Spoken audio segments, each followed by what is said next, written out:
네, 반갑습니다. 지난 시간에는 경전 구성의 서분, 정종분, 유통분하고 육연성취하고 관세음보살하고 서분의 해석까지 살펴본 것 같습니다. 오늘은 사리불, 육바라밀, 그리고 오온이 다 공하다 까지 살펴보는 시간을 갖도록 하겠습니다. 사리불에 대해서 지난 시간에 얘기를 했던가요? 안 했죠? 예, 그러면 교재 61쪽에 사리불에 대해서 살펴보겠습니다.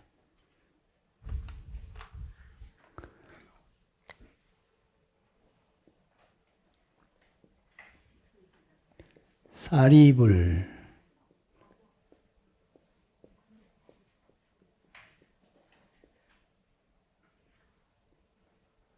원래는 사리푸트라라고 하는 산스크리트어를 이것이 말하자면 푸트라인데 푸트라, 사리푸트라. 푸트라가 자식이라는 뜻이에요. 아들. 그러니까는 사리는, 이 사리라고 하는 것은 사리불의 어머니 이름이 사리예요. 어머니가 눈이 아주 해오라기처럼 이쁘게 생겼다 그래서 이름을 사리라고 그랬는데, 해오라기 눈처럼 이쁘다 그래서 사리인데, 별명처럼 그 사리의 아들이야. 그래서 사리의 아들, 이 뿌뜨라가 아들이란 뜻이에요. 그래서 그 사리푸트라를 소리 난 대로 적은 게 사리불이고, 이것을 사리에다가 아들이라는 의미를 번역을 할 때, 같이 겸해서 번역을 할 때는 사리자 그래요. 그러니까 반야신경에는 사리자 색불이공 할 때 사리자는 원래는 사리불, 사리푸트라단 말이죠. 사리푸트라. 사리푸트라를 사리자 그랬는데 출가해서도 그냥 사리불이라 그랬어요. 그런데 이 사리불이 원래는 16살에 출가를 하게 되는데, 왕사성에서 성 바깥에서 축제를 한 때 사람들이 희희낙낙하는 것을 보고 아, 인생이 참으로 무상하구나. 그래가지고 세상에 대해서 별 미련을 못 갖고 출가를 했는데, 원체 학식이 풍부하고 해가지고 외전과 내전을 다 이분이 달통을 하셔가지고 출가를 해서 산자야 벨라티푸타라고 하는 육사외도의 한 분인 산자야 제자가 됐어요. 근데 그때 같이 목걸련하고 함께 같이 출가를 했거든요.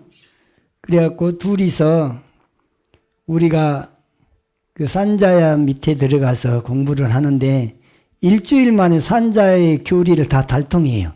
그래갖고 상수 제자가 돼서 각각 250명씩 제자가 생겼어요. 이게 산자야 제자 가운데 상수 제자가 사리불하고 목걸련이 했다 그 말이죠. 그 중에 이제 사리불이 산자야의 교리가 어떤 거냐면 회의론자라 그래서, 예를 들면은 누군가 질문을 해요. 우주가 영원합니까? 하니까 나는 우주가 영원하다고 말하지 않는다. 그렇다고 해서 우주가 영원하지 않다고도 말하지 않는다. 또 그렇다고 해서 우주가 영원하지 않는 것도 아니라고 또 말하지 않는다. 말을 갖다가 이렇게 빌빌 꽈가지고 다른 사람이 어떤 그 논점을 흐려놓고 그런 가르침을 펴다 보니까 자기가 그런 말은 잘하기는 잘하는데 내심으로는 만족이 안 되는 거예요. 그래가지고 목걸련하고 둘이서 우리가 진정한 선지식을, 큰 선지식을 만나게 되거들랑 서로 알려주기를 하자. 그랬는데 어느 날 사리불이 교외로 나가서 절 바깥을 갔단 말이죠. 수행제 밖을 갔는데 아삿지라고 하는 아설시, 그 아설시라고 하는 그분이 원래 이제 아삿지인데 중국에서 번역할 때 아설시라고 했어요. 이 아설시가 바루를 딱 가슴에 이렇게 들고 탁발을 나가는 모습을 봐요. 근데 그 미얀마 가서 보니까 바루를 딱 이렇게 바루가 하나짜리예요. 이렇게 딱 하고 걷는데 이렇게 걸어요. 걷는질도 안 해요, 이렇게. 그 탁발하러 갈 때는 특별히 지금 제 가사가 왼쪽 어깨만 덮여 있죠. 오른쪽 어깨는 드러나 있죠. 양쪽 어깨를 다 감추. 그걸 통경가사라 그래요. 그렇게 가사를 소해가지고 앞을 이렇게 걷는데 미얀마 이빠사나 센터 거기 가서 보면 아주 뭐 스님네들이 막 활개를 치고 걷는 사람 한 명도 없어요. 그 아주 그냥 그야말로 오직 걷는 데에다가만 집중을 해요. 그러니까 미얀마에서는 스님들 오고 가며 만났다고 해서 스님 안녕하세요 하고 이런 법이 없어요. 그게 오히려 신뢰예요. 그러니까 공부한 사람은 방해하지 않고 그냥 가게 놔두고 조용히 그냥 목례 정도로 그러고 지나가도록 하는 것이 예의지, 거기다가 뭐 수인사를 한다고 막 안부를 묻고 오랜만입니다 어쩝니다 하고 그러면 안 된다고 말이에요. 그러니까 스님들끼리도 인사를 안 해. 걷는 것도 수행, 앉는 것도 수행. 그냥 밥 먹을 때도 밥을 얼마나 천천히 먹는지 우리는 5분 안에 해결해 버리는데 30분 뭐 1시간 그렇게 걸립니다. 그러니까 숟가락을 이렇게 밥을 떠가지고 거기는 미얀마 스님들은 손으로 먹더라고. 밥 그릇이 하나니까 바루가 하나요. 일바루요. 그 바루 뚜껑이 반찬 그릇이에요. 뚜껑 덮었다가 이렇게 놓으면은 그게 반찬 그릇이 되더라고요. 그러면 이제 그것을 받아서 밥그릇에다 다 넣어갖고 쪼물닥쪼물닥 해가지고 그걸 먹고 있어요. 아니, 처음에는 그걸 보니까 좀, 아이고, 저 정도로 먹는구나. 근데 우리는 저기 중국이나 한국 스님네들이 오시면 숟가락을 주더라고요, 젓가락도. 그래서 젓가락으로 먹는데 거기는 손으로 직접 먹어요. 직접 먹는데 그분들은 걸을 때도 보니까 딱 줄 서갖고 걸읍니다. 줄 서갖고 걷고 딱 앞만 보는 거예요. 그리고 한 발 한 발 뛸 때마다 다리를 들면 든 줄 알아차리고 앞으로 나아가면 나아감, 내려놓으면 내려놓음, 듬, 나아감, 내려놓음. 다리를 이렇게 들잖아요. 듬, 나아감, 내려놓음, 듬, 나아감, 내려놓음. 그러면 어디다가 정신을 집중을 하고 있냐면 다리에다가. 걸을 때는 다리에다가만 생각을 해. 그러니까 내 마음이 딴 것을 생각하지 않고 관찰하는 대상 하나를. 앉았을 때는 배만 관찰해요. 숨을 들이마시면 배가 일어나잖아요. 그럼 일어남. 숨을 내쉬면 배가 들어가죠. 그럼 사라짐. 일어남, 사라짐, 일어남, 사라짐. 그러다가 보면은 망상이 들을 때가 있죠. 딴 생각할 때. 그럴 땐 바로 망상을 알아차려요. 뭐라고 하냐? 망상. 그러고 다시 1차적인 관찰 대상인 이 배로 다시 와서 이게 마음을 다시 챙겨오죠. 챙겨와서 일어남, 사라짐, 일어남, 사라짐. 자, 그러면 배를 관찰한 사람은 그렇게 한다 하더라도 염불한 사람은 어떻게 해야 되겠어요? 1차적 관찰 대상이 염불이겠죠. 그럼 나무아미타불이든 아미타불이든 아미타불 자기 소리를 자기가 관을 하는 거죠. 그러면서 알아차리죠. 근데 한참 하다 보면 딴 생각하고 있는 걸 알죠. 딴 생각도 알아차려야 돼. 딴 생각을 뭐라 그래요? 망상. 몇 번? 3번. 이제 망상인지 알아차렸으니까 다시 뭘 와야 돼요? 아미타불. 아미타불, 아미타불, 아미타불. 계속 아미타불 하다가 염염상속. 생각에 계속 이어가는 거죠. 이어가다가 보면 또 어쩌다 보면 혼침이 올 때가 있어요. 졸아. 그럼 졸은 줄 알아차리면 졸음을 깨야 되겠죠. 그러면 혼침. 이게 공부에 제일 방해되는 게 혼침하고 도고라 그래서 망상이에요. 이 생각 저 생각이 들고 이러는 걸 도고라 그러거든요. 이게 이 생각 저 생각이 일어난 것은 한마디로 망상이라고 치고 잠이 오는 것은 혼침이라 치고 두 가지로 이름을 붙여버리고 다시 챙겨와요. 챙겨오기를 아미타불. 만약에 화두한 사람은 어떻겠어요? 이먹고 하다가 혼침 오면 혼침 또 다시 이먹고 하고 그러다가 망상이 생기면 또 망상 해놓고 또 다시 이먹고 공부 요령이 이렇다 그 말이에요. 그 요령이 이렇더라고.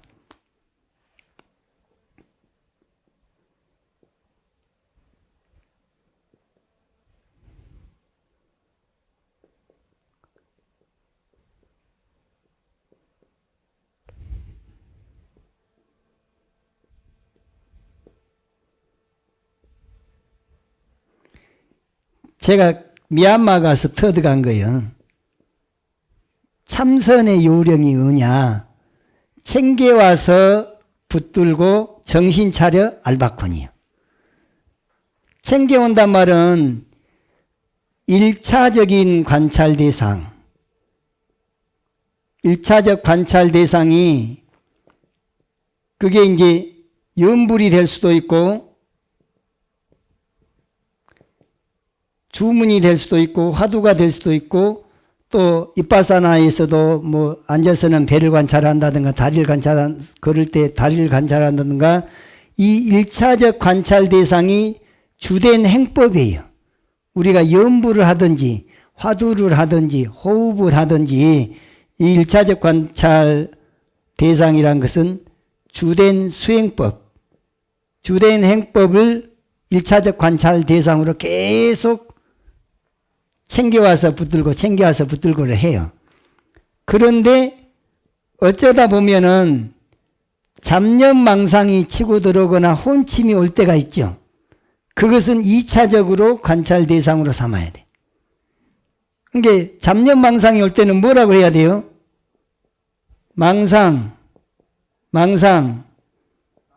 망상하고 알아차림을 하는 거예요. 알아차림. 평소에는 1차적 관찰 대상을 알아차림을 하는 거죠. 하다 보면 이게 지속이 안 돼.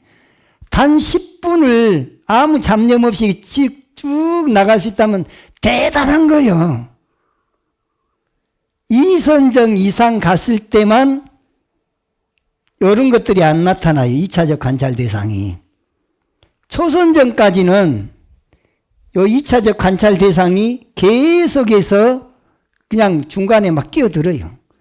혼침이 오든지 이 생각 저 생각 막 그런 거 하든지 무기라 그래서 멍하게 있든지 그냥 잠이 들었는지도 모를 정도로 그냥 무기 상태로 빠지거나 그런 것들은 다 2차적 관찰 대상으로 알아차려야 돼. 그럼 알아차렸으면 뭐 하냐? 얼른 1차적 관찰 대상을 챙겨와야 돼.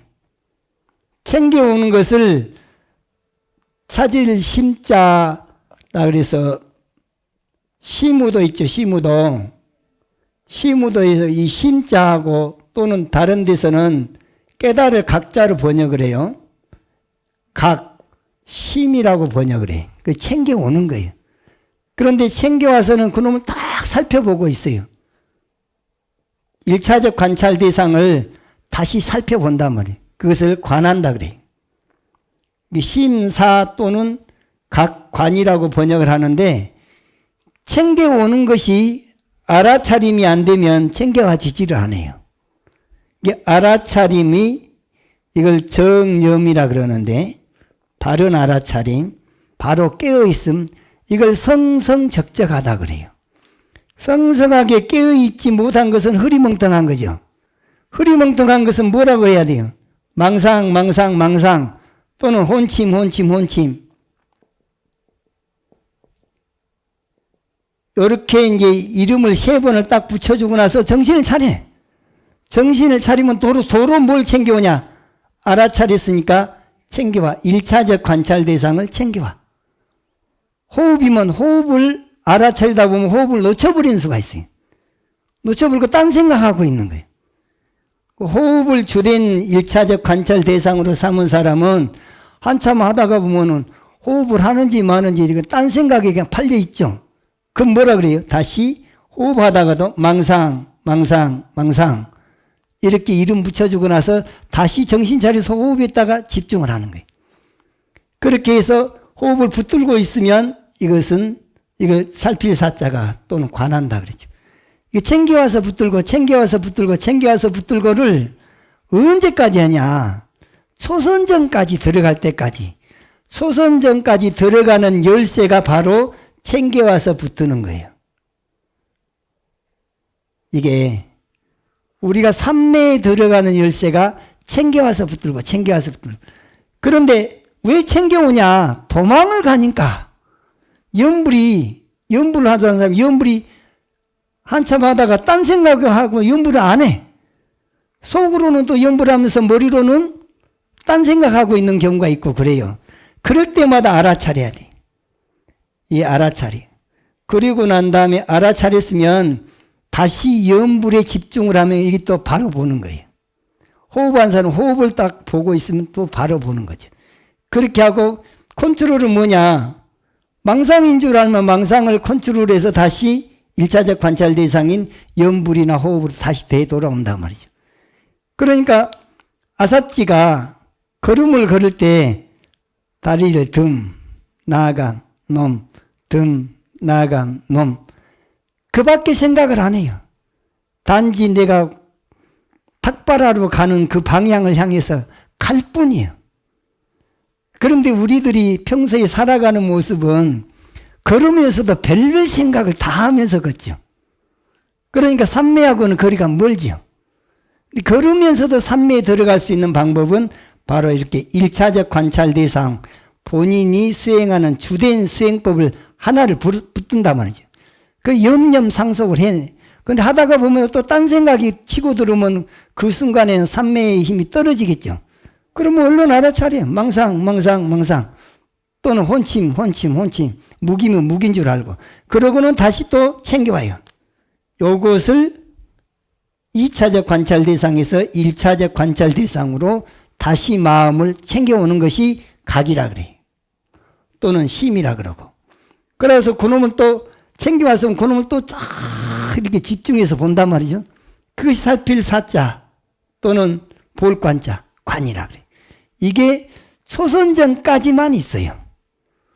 초선정을 딱 지나가잖아요. 그러면 내가 관찰하는 대상이 1차적 관찰 대상인 내 마음에서 지금 보고 있는, 붙들고 있는 그놈하고 내 마음하고 둘이 아니야. 그냥 둘이가 하나로 딱 붙어버렸어. 그걸 갖다가 참선한 사람들이 뭐라 하냐면 타성일편이라 그래요.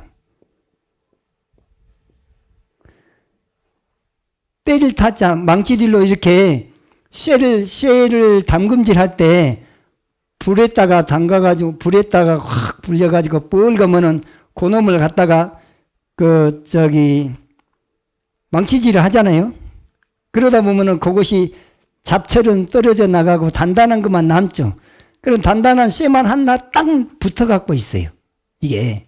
그게 타성일편인데 1차적 관찰 대상이 2차적 관찰 대상 아예 없어져 버렸단 말이에요. 이 연원만 딱 남게 된단 말이죠. 그러니까 호흡한 사람은 호흡하고 내 마음이 두 개가 아니에요. 딱 하나 한 덩어리가 딱 돼가지고 도망을 안 가요. 안 지나서나. 그때부터는 이제 이선정에서부터는 도망을 안 가니까 각관이 없어져요. 챙겨와서 붙을 필요가 없는 거죠. 안 지나서는 항상 같이 붙어 있어요. 그래서 이선정부터 비로소 진짜로 내 자성과 하나가 돼. 그렇게 되기 시작하는 것. 그러면 뭘 제일 강조를 해야 되냐? 선방에 가서 앉아갖고 한철 내내 앉았는데 초선 정도 경험하지 못한 사람들이 거의 대부분이다만 무엇이 빠졌냐? 챙겨와서 붙드는 요 작업이 그렇게 중요한데 요 놈을 강조를 안 해. 그냥 알아서 이목하든지 알아서 연구를 하든지 그냥 방목을 해본단 말이에요. 방목을 하다 보니까 공부가 이 사람이 얼마나 제대로 가고 있는지 안 가고 있는지를 점검해 준 사람이었으면 공부가 이게 발전이 없습니다.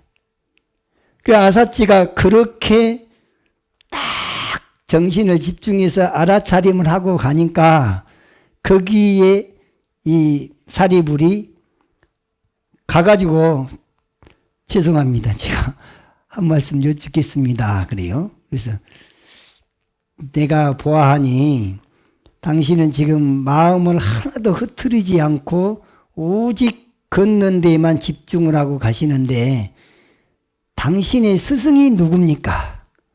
또 무슨 법으로 가르쳤길래 그렇게 수행을 하고 있습니까? 물어요. 그러니까 아사치가 하는 말이 우리 스승님은 서가모니 부처님이라고 하는데 최근에 성불을 하셔갖고 제1차 우리들 5명을 교화를 시켰다는 거예요.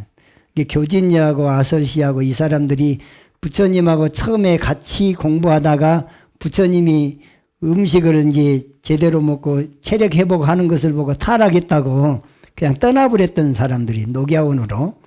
그런데 그 녹야원에서 교화를 받아요. 그래갖고는 이 아사치가 아란이 돼가지고 지금 탁발 나왔어요. 탁발 나왔는데 그것을 사리불이 보고 뭘 배웠냐? 스승이 누구냐 하니까 서가모니 부처님이 스승님이시고 최근에 성불하신 분이고 그분께서는 연기법으로 진리를 깨달으셨고 연기적 이 우주와 인생을 바라볼 때 연기적인 안목으로 바라보니까 이 세상의 모든 것은 이것이 있음에 따라서 저것이 있고 이것이 생겨남에 따라서 저것이 생겨나고 이게 소멸되면 저것이 소멸되고 이게 없다면 저게 없다라고 하는 연기 개성에 의해서 세상을 바라보니까 이 세상은 모든 것은 원인과 결과의 법칙, 심는 대로 거둔다, 뿌린 대로 거둔다, 인과 응보다 콩 심은 데 콩 나고 팥 심은 데 팥 난다라고 하는 인과라는 진리가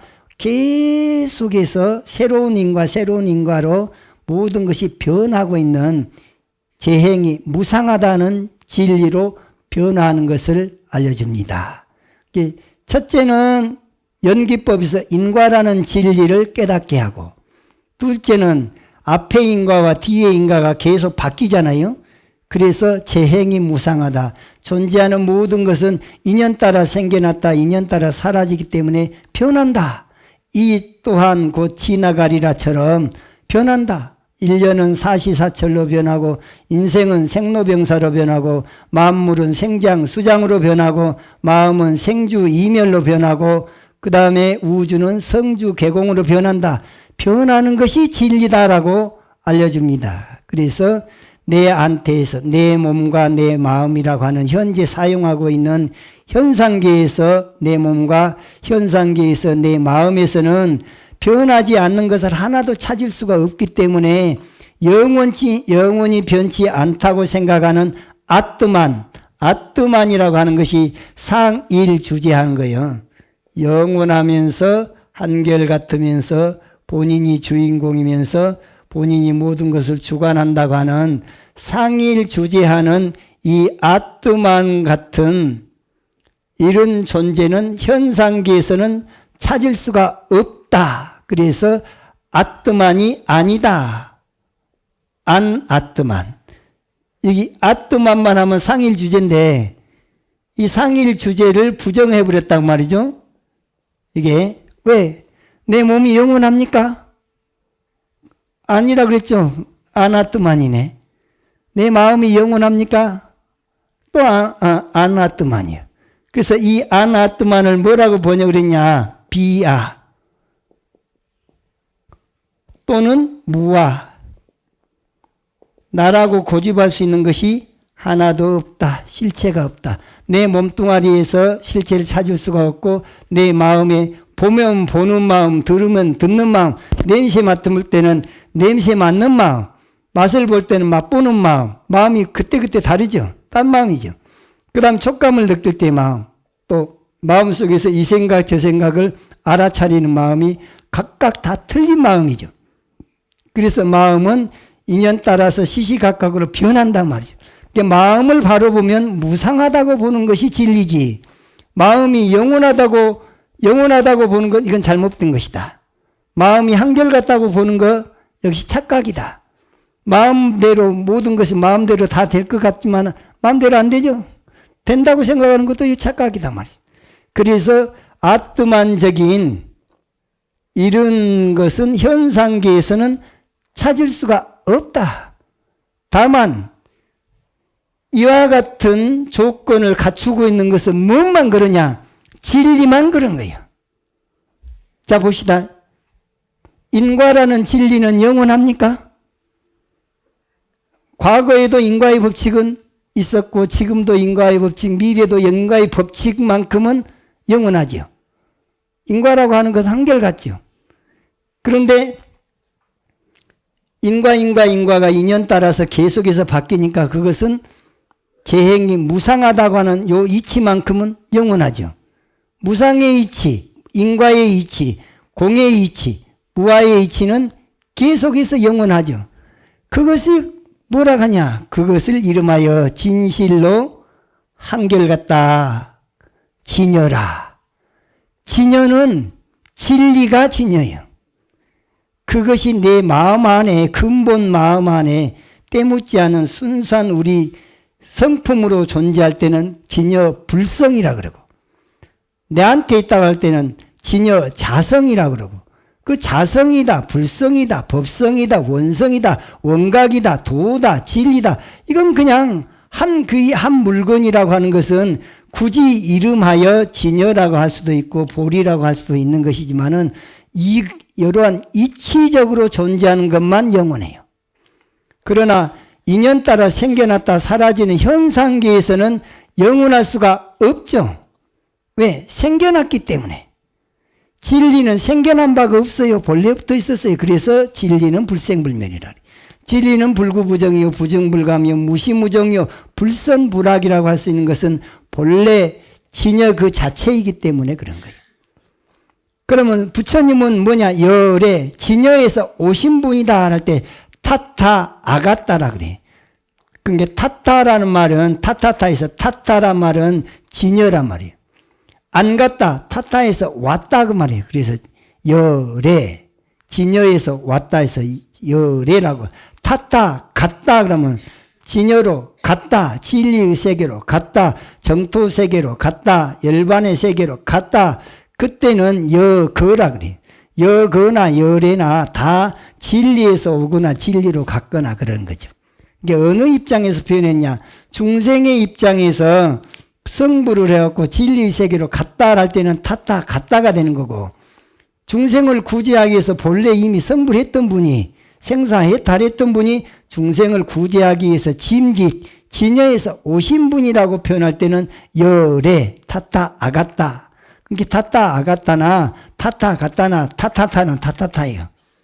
그 김국환이가 부른 타타타라고 하는 그 노래가 승가대 다니는 어느 스님이 가사를 써서 줬다는 그래요. 그래갖고 그게 히트를 쳐서 타타타, 뭔 뜻인지도 모르고 그냥 타타타, 그냥 맨몸으로 태어나서 옷 한 벌을 얻었잖소, 뭐 그런 말도 있고 그러잖아요. 그 가사 말에. 그래요.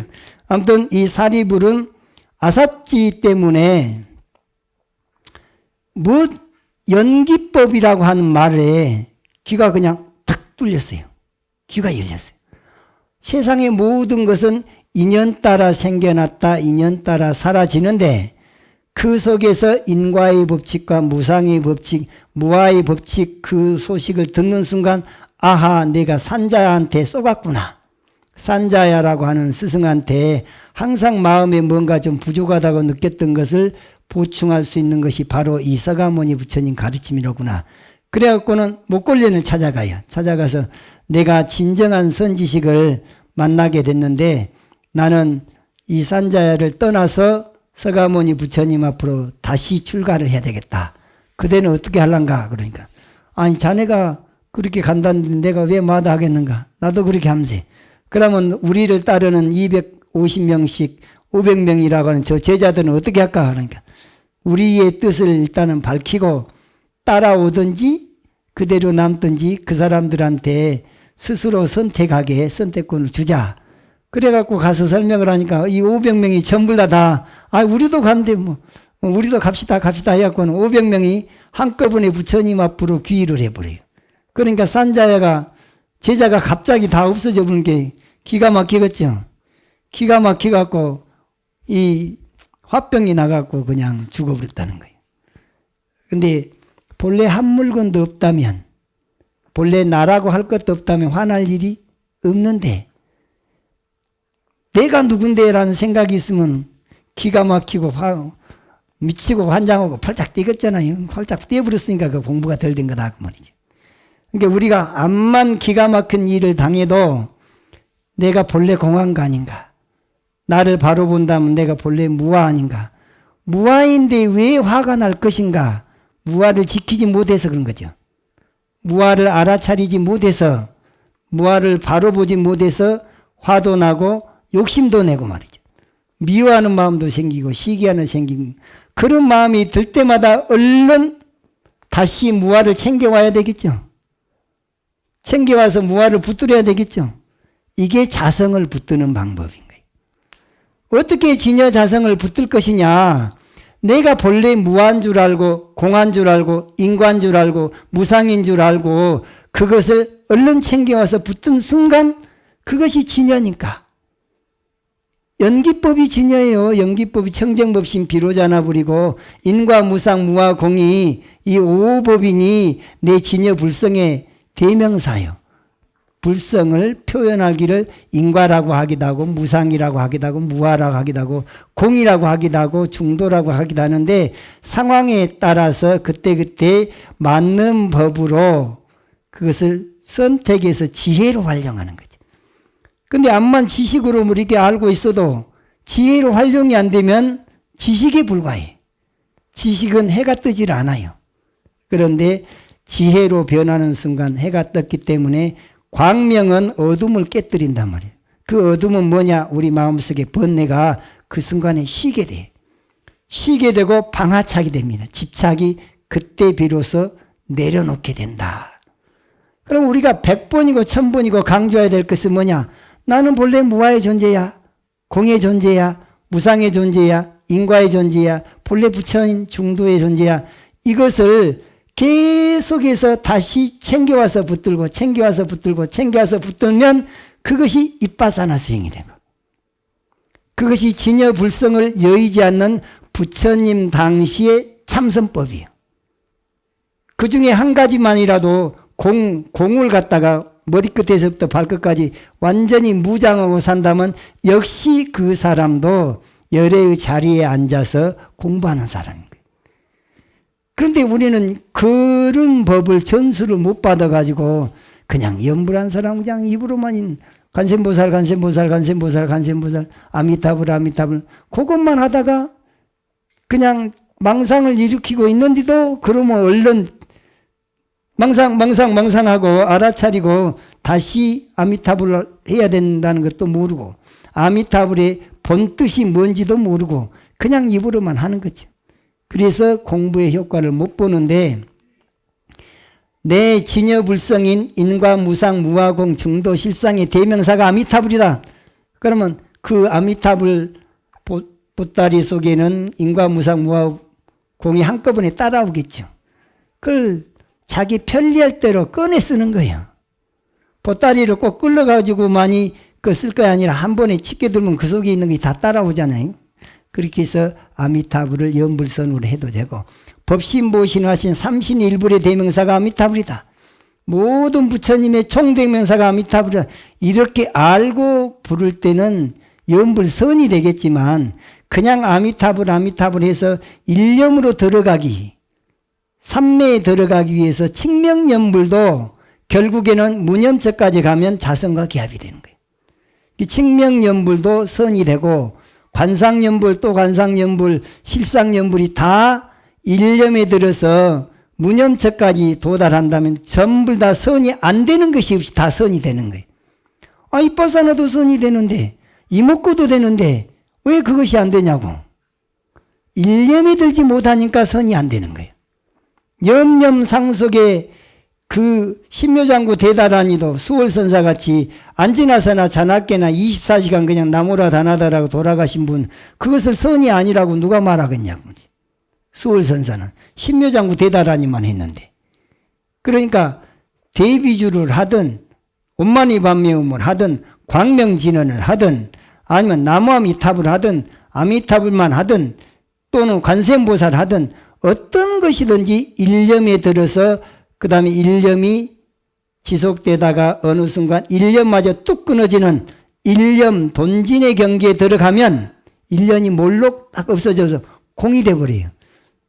그 염불 일념이 무념체에 들어갔을 때는 염불이 없어요. 그냥 내 온 몸과 마음이 다 공이 돼버려요. 그래서 내 몸과 마음이 공이 된 건 아공이라 그러고 존재하는 모든 건 내 앞에 펼쳐지는 경계가 그대로 그냥 전혀 분별이 없어져 버려요. 눈이 고장이 안 났는데 그냥 보는 것에 대해서 이것저것 뭐 구분이 없어요. 어떤 소리가 들어도 못 들어.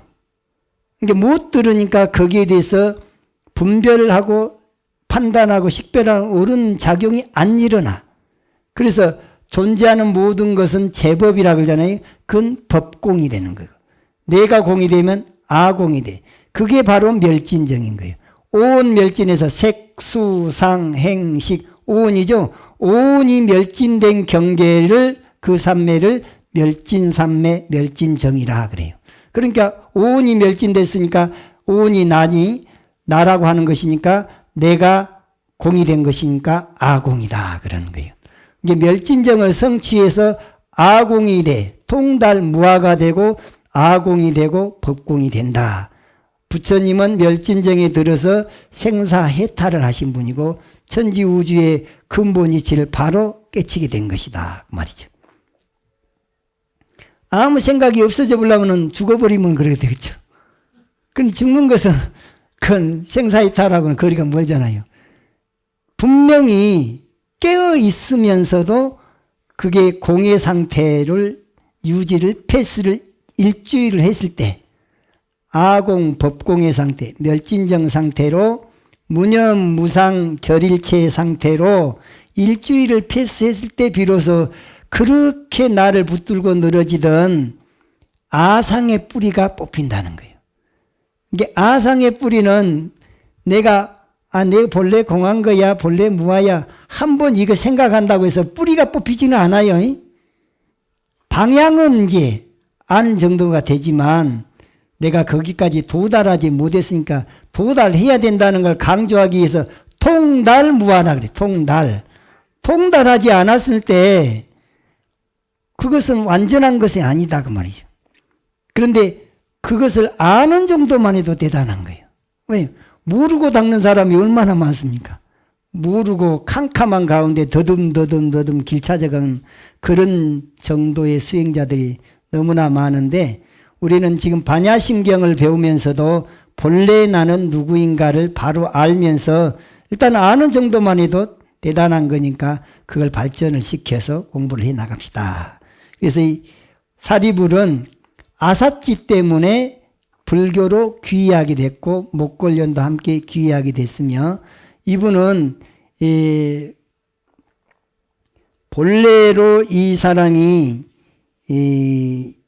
사베다라고 그 리그베다 무슨 베다 무슨 데서 네 가지 베다를 다 외웠던 사람이라서 그런 베다에도 정통하고 불법에도 정통하고 생사해탈하신 아란이 되셨기 때문에 외도들하고 이 서로 같이 법거량 같은 거 하잖아요. 그럼 항상 이겼다는 거예요. 부처님께서 당신의 오른팔로 내세운 분 사리불 목걸련이 상수 제자로서 좌우보처로 처음에는 삼았는데 목걸련이 먼저 죽게 되니까 사리불도 그냥 따라서 그날 가시는데 부처님이 열반들기 직전에 불과 며칠 전에 그렇게 먼저 가셨다고 말이죠. 그 이후로 좌우보처가 되신 분이 누구냐? 안한존자하고 가섭존자예요. 그러니까 안한과 가섭이 나중에 상수제자가 되셨지 처음부터 상수제자가 됐던 건 아니에요. 그래서 이 사리불하고 목걸련이 제받았다가 만년에 부처님 말년에 자기가 제받았다가 도방이 되겠다고 부처님 제자들을 500명이나 끌고 가야산으로 가서 말하자면은 반역을 한 거예요.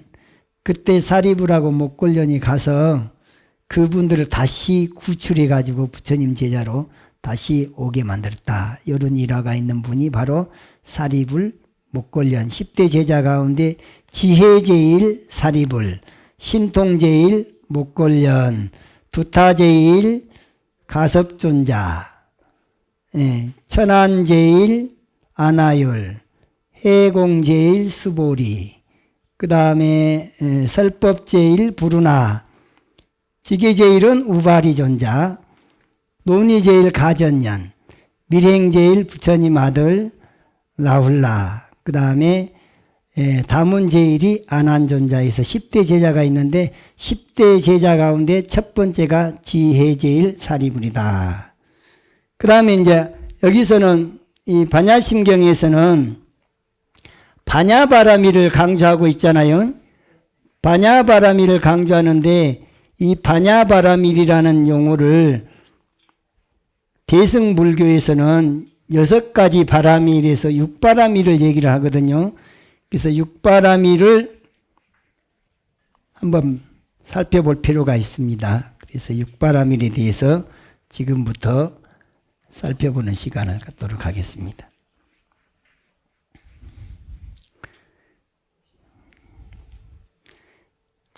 뿌라즈나 빠르미따에서 뿌라즈나 빠르미따, 이 뿌라즈나를 바냐라고 번역을 했어요. 바라밀따를 빠르밀,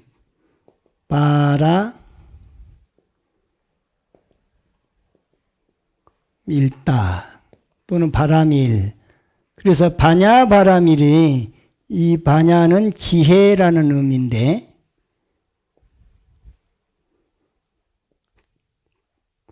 바라밀은 뭐냐? 이것은 완성이다. 지혜의 완성이 바냐 바라밀이에요.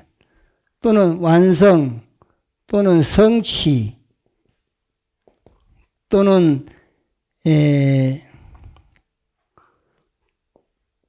바라밀을 제도하다 할 때 도자로도 번역을 해요. 6바라밀, 6가지 바라밀이잖아요. 6가지 바라밀을 6도라 이렇게 표현도 해요. 그래서 보통 6바라밀 그러면 보시바라밀, 지계바라밀, 인욕바라밀, 정진바라밀, 선정바라밀, 반야바라밀을 지혜바라밀, 6바라밀 그러는데 그 중에서 바라밀따는 해탈이다. 해탈, 도피안, 도달한다. 피안에 도달한다 해서 우리들이 가고자 하는 저 이상향의 세계에 도달했다 해서 바라밀로 해서 도피안으로도 번역하고 도로도 번역하고 완성이라는 말로도 번역하고 성취라는 말로도 번역하는데 뜻은 다 통해요, 이게. 그런데 그러면 우리가 해탈을 얻는 데 있어서 6가지 방법이 있다 해서 6바라밀이에요. 첫 번째는 보시바라밀, 딴나바름있다 해서 1. 보시바르밀, 보시. 두 번째는 지계. 세 번째는 인욕. 그 다음에 네 번째는 정진. 다섯 번째는 선정. 그 교재에 잘 설명되어 있습니다. 그 다음에 마지막에 반야바라밀, 이걸 지혜.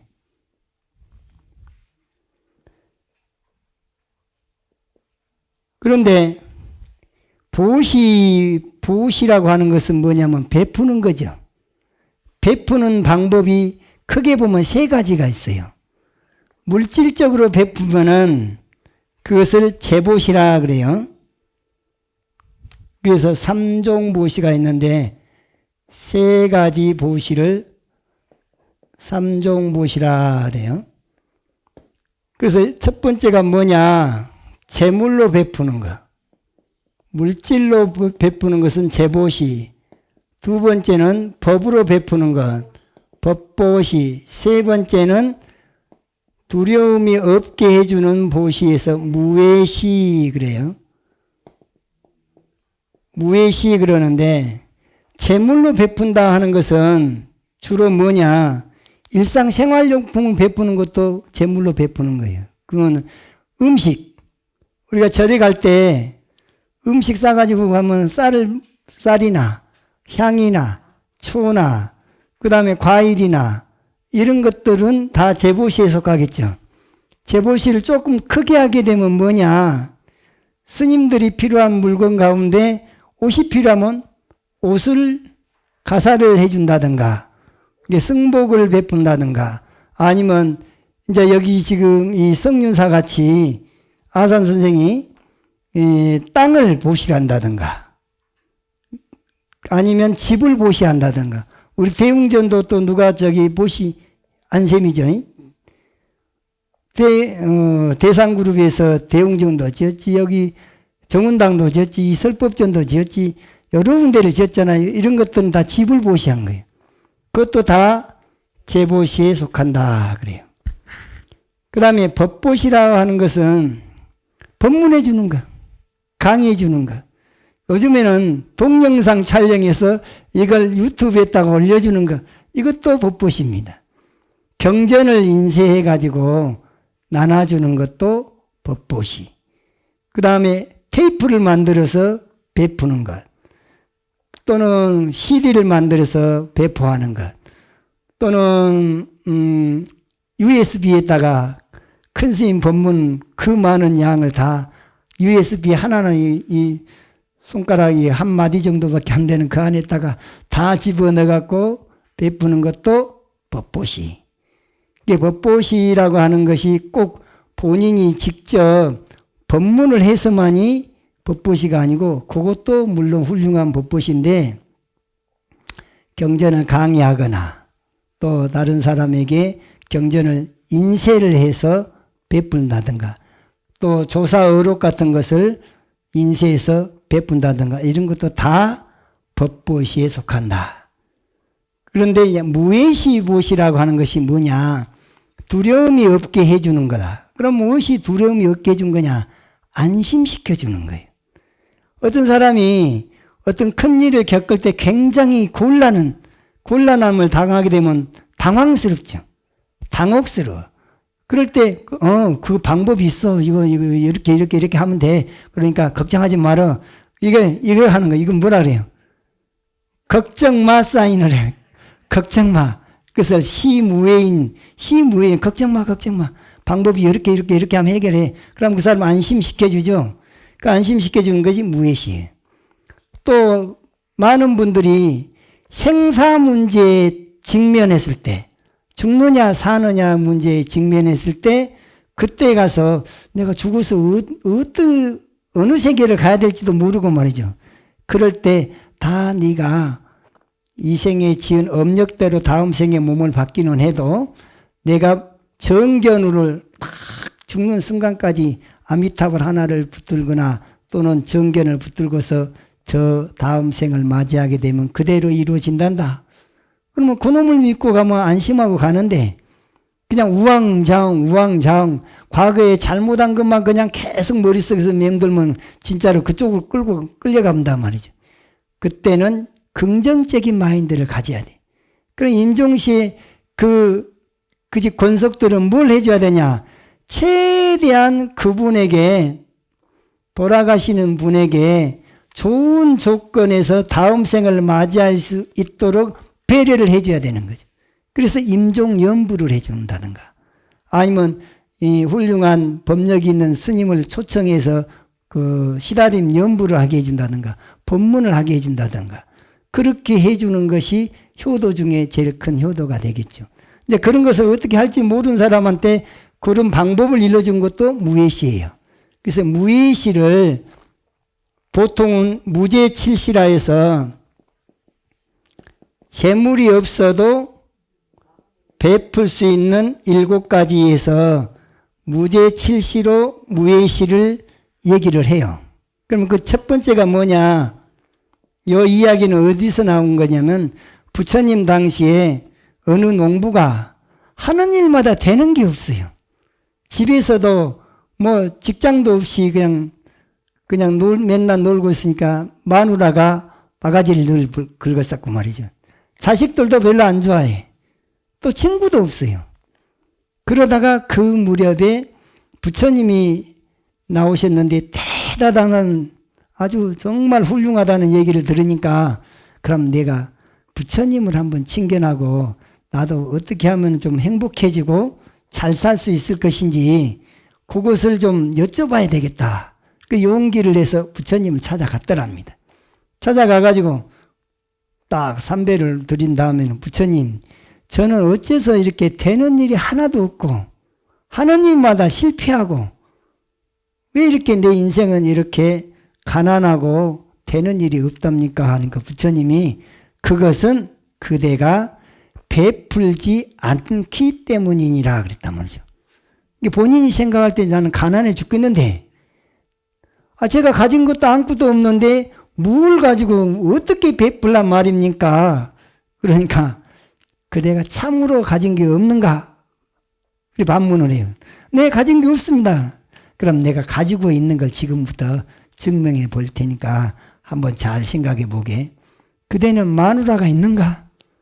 이렇게 있다는 거예요. 그럼 마누라도 없는 사람도 있는데 마누라가 있는 게 그 정도로 지금 가지고 있는 거예요. 그럼 마누라가 환자인가? 아니, 환자는 아닙니다. 건강합니다. 그 마누라가 건강도 하는구만. 그대 걷는데 지장 없는가? 가진 건 없어도 걷는 것은 지장 없습니다. 아니, 나이 드셔가지고 계단 올라가려면 아주 그냥 정말 힘들게 올라간 사람도 있는데 걷는 거 지장 없는 것도 가진 것 중에 큰 거 가진 것 있단 말이죠. 자식은 있는가? 네, 자식이 있습니다. 그래, 자식이 나를 미워하기는 해도 그래도 자식이 있다는 거예요. 그럴 때 부처님이 어떤 사람은 자식을 낳고 싶어도 안 생겨서 못 낳은 사람도 있는데 자식도 있고 마누라도 있고 걸을 수도 있고 이 얼마나 훌륭한 것을 많이 가지고 있는 거야. 그런데 그대는 부정적인 사고방식으로 아무것도 안 가졌다는 생각 때문에 남에게 베풀 마음을 못 냈던 것이다.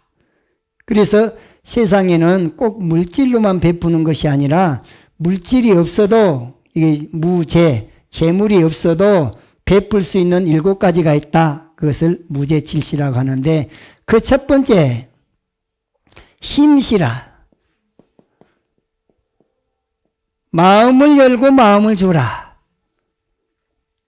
마음을 열고 마음을 준다라면 뭔 말이냐면 어떤 잘못된 사고방식, 어떤 잘못된 사상 하나가 딱 자기 마음속에 고정관념으로 있어가지고 내가 가지고는 그거 위에는 절대 못 받아들인다. 이웃 종교 가운데 그런 종교가 있어요. 오직 그 종교 위의 것은 다 잘못됐다고 이렇게 한 사람들은 그것은 마음의 문을 닫아버린 거죠. 마음의 문을 닫아버리고 절대 암만 성인의 가르침도 나 말고는 절대 못 믿겠다는 사람은 그 아집 때문에 성인의 가르침도 귀에 안 들어온다고 말이죠. 그런데 오픈마인드를 해요. 마음을 열고 그 마음을 받아들일 준비를 하고 있는 거죠. 그것이 마음으로 베푸는 거예요. 그러니까 어떤 사람은 참 배기 싫어 죽겠단 말이에요. 그 사람은 행동하는 거 하나하나가 다 보기 싫으니까 안 받아들이려고 그래, 그 사람. 그런데 경에 보면 이런 말이 있어요. 도둑이 횃불을 들고 가. 근데 그 사람 도둑인 줄 알아. 근데 길을 가는데 자기는 횃불도 없어요. 도둑이 횃불 들고 간다고 나는 저거 안 씌어야 되겠다. 자기는 그냥 혼자 더듬더듬 가다가 그냥 퐁 빠져온단 말이에요. 그건 지혜 없어서 그런 거예요. 두 번째,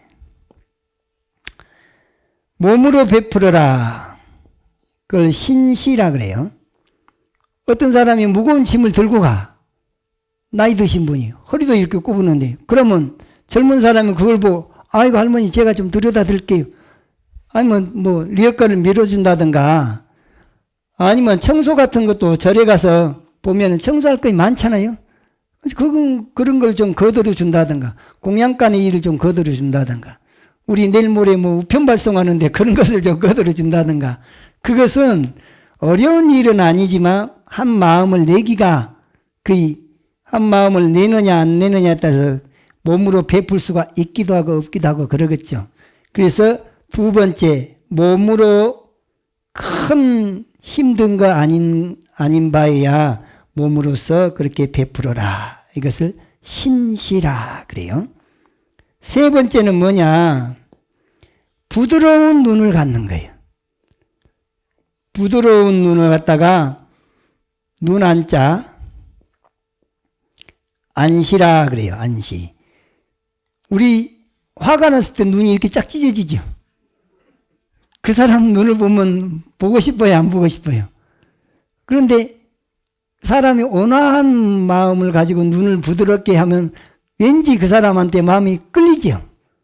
그것도 사람 끌어당기는 한 방편인 거예요. 그것을 안시라 그래요. 네 번째, 우리 어렸을 때는요, 소문만복내를 번역해서 웃으면 복이 와요. 웃으면 복이 와요. 코미디 프로가 있었죠. 그걸 뭐라냐. 항상 미소를 짓는 거야. 난 누군가가 그러더라고. 내가 강의를 하면서 항상 이 입가에 미소를 띠면서 강의를 한 게 굉장히 좋아 보였다는 거예요. 난 그 소리 듣고 나니까 더 웃고 싶더라고. 더 이렇게 미소를 지으면서 강의를 하고 싶은 마음이 더 들게 된 게 칭찬을 받으니까 나도 칭찬은 고래도 춤추게 한다고 하듯이 그렇게 해서 미소를 지은다. 이 미소는 만인 공통의 언어입니다. 동양 사람이나 서양 사람이나 잘난 사람이나 못난 사람이나 미소는 다 똑같아요. 웃음을 짓는 것은 마음의 여유가 없으면 미소가 안 나와요. 그런데 이 미소를 짓는 얼굴 표정은 이거 이제 눈이라면은 이거 코고 이렇게 입꼬리가 귀 있는 쪽으로 올라가는데 기분이 사나우게 되면은 이게 이제 반대로 이렇게 돼버려요. 이건 바가지를 엎어놓는 것 같죠? 입꼬리가 밑으로 처지갖고 있으면 복이 오는데 복바가지를 이렇게 바로 놔야지 요 안으로 복이 들어올 텐데 이렇게 놔버리니까 복이 왔다가도 다 흘러버리겠죠. 그래서 미소를 언제 연습하냐? 여러분들 저거 할 때마다 이렇게 페인트 칠할 때마다 한번 웃어보고 그러면 이제 복바가지를 바로 덮는 웃으면 복이 와요. 미소 짓는 것이 상대방 마음을 편안하게 해주니까 그래서 미소를 지어라. 이것이 소시. 그 다음에 이제 다섯 번째가 뭔가? 뭔시요? 말씀, 좋은 말만 해라. 좋은 말을, 항상 좋은 말만 해. 우리도 들어보면은 비판적인 그런 성향이 많은 사람이에요. 그래서 남의 잘못을 잘 지적하는, 지적질을 잘하는 사람 중에 하나인데, 지적을 하나 하려면은 10번을 칭찬을 하고 지적을 하면 효과가 있대요. 그런데 칭찬을 한 번도 안 하고 맨 지적질만 하면 사람들이 안 불라 그런다는 거예요. 그래서 항상 좋은 말만 해라. 그 사람이 긍정적으로 받아들일 말을 하는 거예요. 그 소크라테스 문답법이란 말이 있는데 소크라테스는 아주 말을 잘했던 모양이에요. 근데 어떻게 문답을 하느냐? 소크라테스는 그 사람이 예스 할 수 있는 질문을 한다는 거예요. 오늘 날씨 좋죠? 예스. 이 방안이 춥지 않죠? 예스. 대주 스님 봐줄만 하죠? 그래, 예스 하면 몇 번을 예스하고 나면 그 다음에는 이 무장이 해제가 된다는 거예요. 그 사람이 부정적으로 생각하던 것이 싹 없어지고 저 사람 말을 내가 들어야지 하는 마음으로 긍정적으로 마음이 바뀌게 하는데 예스를 5번만 끌어내면 그 사람의 마음의 부정적인 그 무장이 딱 해제가 된다는 거예요. 이게 소크라테스 문답법에서 하는 예스를 끌어내는 방법이라는 거죠. 그래서 항상 좋은 말만 해라. 좋은 말은 칭찬하는 말. 그 사람의 장점을 들어서 칭찬을 해주면 은근히 기분이 좋아져요. 기분이 좋아지면 더 열심히 하려고 그래요. 이게 속이 좀 없는 사람일수록 더 잘, 말빨이 잘 씁니다. 그런데 자기한테 자기 고집이 강한 사람일수록 왜 저까지 저 별것도 아닌 걸. 왜 부정적인 사람은 발전도 없을 뿐더러 재미도 없어요. 그 다음에 6번째, 양보심을 가져라. 여기서는 좌시라 그래서 앉을 좌자. 지금 여기는 앉을 좌자입니다. 여기는 책상을 둘이서 같이 앉을 수도 있는 긴 책상이죠, 이게. 그런데 혼자서도 앉을 수 있고 둘도 앉을 수 있고, 만약에 여기가 인기가 좋아가지고 한 50명이 그냥 와서 수업을 들러간다 그러면 자리가 부족할 수도 있겠죠. 그래서 자리가 부족하다 싶을 때 얼른 내 자리를 내주는 그 양보심을 갖는 것이 겸양의 미덕이라 그래요. 그것도 복짓는 일이다 하고 말이에요. 그것이 좌시라 하는 거죠. 7번째를 찰시라 하는 건데 살필 찰자예요. 이 찰시는 뭐냐면은 상대방 살피는 거예요. 딱 보니까 저 사람한테 이런 장점이 있어요. 장점을 갖다가 마음으로 표현을 해야 되는데 그냥 속으로만 좋은 점이 있구만 그러고 말아버리면 상대방이 모르죠. 근데 이거 안에 있는 것을 표현을 하면서 서로 소통을 하는 거예요. 이게 찰시예요. 그러니까 좋은 감정을 행동으로 표현하는 거죠. 이왕이면 내가 오늘같이 입춘기도 회양날이요. 회양날이면은 마음가짐을 벌써 가지고 오늘 내가 회양을 잘 해드려야지. 그래가지고 연불도 평소보다 더 힘있게 연불을 하고 더 그냥 집중해서 연불을 하고 이것이 행동으로 베푸는 거죠. 맨날 하던 대로 그냥 힘드니까 오늘 적당히 이거 이래갖고는 안 된단 말이에요. 자기가 최선을 다해서 그런 일을 할 때 일단은 살펴서 상황에 딱딱 맞춰서 그 사람 감정이 더 업이 될 수 있도록 그렇게 베푸는 것. 이런 7가지를 마음을 열고 마음을 주어라. 2번째 몸으로 베풀어라. 3번째 부드러운 눈을 가져라. 4번째 미소를 지어라. 5번째 항상 좋은 말만 해라. 6번째 자리를 양보할 줄 알아라. 7번째 항상 좋은 감정을 행동으로 베풀어라. 이런 찰시. 이게 바로 심시, 신시, 안시, 소시, 언시, 좌시, 찰시 7개의 시자가 들어가니까 무제칠시라. 이 얘기를 농부가 딱 듣더니 자기는 진짜 아무것도 가진 게 없다고 생각했는데 저건 돈 안 드는 일이니까 해볼만 해. 그래서 바로 집으로 가갖고 마누라를 보자마자 딱 칭찬을 했다는 거예요. 그랬더니 마누라가 이 사람이 갈 때가 됐나.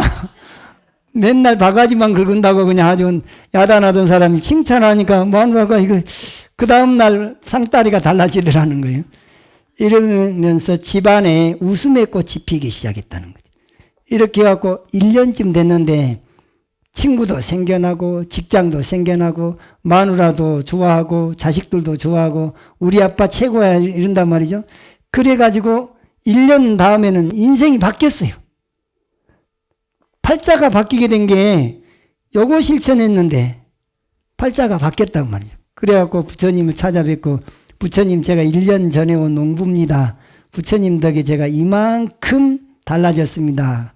딱 들어서니까 부처님 알겠단 말이죠. 그 안에도 그런 것 같아서 내가 참 내심으로 고맙게 생각하고 있습니다. 그래가지고 유행하게 된 것이 이 무제칠시인데 이 무제칠시가 보시 중에 3종 보시 중에 무외시를 대변하는 그러한 가르침이 된다. 그래서 무제칠시를 여러분들 오늘부터 한번 열심히 실천해 보시기 바랍니다. 이것이 바로 보시에 대한 가르침입니다. 이 보시를 잘하면 내 인생이 펴지겠죠. 복이 없는 사람은 뭘 해야 되겠어요? 보시를 많이 해야 돼. 베푸는 걸. 그런데 복 없는 사람들 쳐놓고 잘 베푸는 사람 별로 없어요. 그럼 습관을 바꿔야 된다고 말이에요. 복이 없는 사람일수록 자기 스스로를 바로 알아서 아, 내가 전생에 베푼 바가 없어서 이 생에 이렇게 가난하게 살거나 또 되는 일이 없고 그러면 내가 복이 부족하구나. 복을 지어야 되겠구나. 이렇게 생각을 바꿔 먹어야 되는데 그런 얘기를 해줄 수 있는 사람 누구냐? 스승의 위치에 있는 사람들이 그리 해줘야 되고 그 다음에 도반들 있죠. 도반. 함께 이 부처님 법을 공부하는 사람이 도반인데 도반이 옆에 도반을 가르쳐주고 깨우쳐주고 그래야지 그냥 자기만 빨리 해탈하려고 그 좋은 법을 안 가르쳐줘도 안 된단 말이죠. 그래서 보시바라밀은 다른 사람을 행복하게도 해주지만 부자로 만들어주기도 하고 인생이 이렇게 달라지게 만들 수 있는 바라밀을 성취하는 것 중에 첫 번째로 하는 거죠. 근데 왜 이것이 육바라밀 가운데 첫 번째로 했냐? 근본 불교, 초기 불교에서는 제일 먼저 바로바라에서 정견, 팔정도 가운데 정견이 먼저죠. 그리고 개정의 사막을 실천하는 게 팔정도 정견, 정사유, 정어, 정업, 정명, 정정진, 정념, 정점 이것만 하면은 생사해탈한다 해서 생사해탈 쪽으로만 포커스를 맞추고 하다 보니까 베푸라는 얘기를 별로 강조를 안 했단 말이죠. 그러니까 이런 사람들 있죠. 어떤 사람이에요? 이게 깎은 사람들. 깎은 사람들이 받을 줄만 알고 줄 줄을 모르는 사람들이 들어있어. 주변에 보면 그러죠. 그러면 줄 줄 모르는 사람들 잘 삽니까? 공부가 잘 돼 보입니까? 안 돼. 공부도 베풀어야지 공부가 됩니다. 그리고 자꾸 베푼 사람일수록 공부할 수 있는 여건이 좋아져. 근데 설사 공부할 수 있는 여건이 만들어져도 복이 부족한 사람은 중간에 어떤 장애가 오면은 덜그덕 넘어집니다. 그래서 대승불교 와서는 출가자든 재가자든 누구나 믿든 안 믿든 베풀어라. 베풀면 달라진다. 인생이 바뀌고 또 팔자도 바뀐답니다. 팔자도 자기가 받은 수입의 10%를 그것을 남을 위해서 베풀면 기독교에서는 그걸 11조라 그래요. 그런 게 11조가 꼭 교회에다가만 내라는 얘기는 아닌 거예요. 11조를 이웃에다가 또는 교회에다가 또는 사찰에다가 인연처에다가 인연 닿는 데다가 자기가 쓰고 남는 그 일부분 이 11조를 다른 사람한테 베풀면 그게 복이 되어갖고 이게 한 해 쌓아져 갖고 나중에 그게 티끌모아 태산돼 가지고 인생이 바뀌게 됩니다. 그래서 보시바라밀은 우리 인생을 편안하게 하고 행복하게 하는데 지름길이 된다. 자, 다음 시간에 지게바라밀부터 계속하도록 하겠습니다.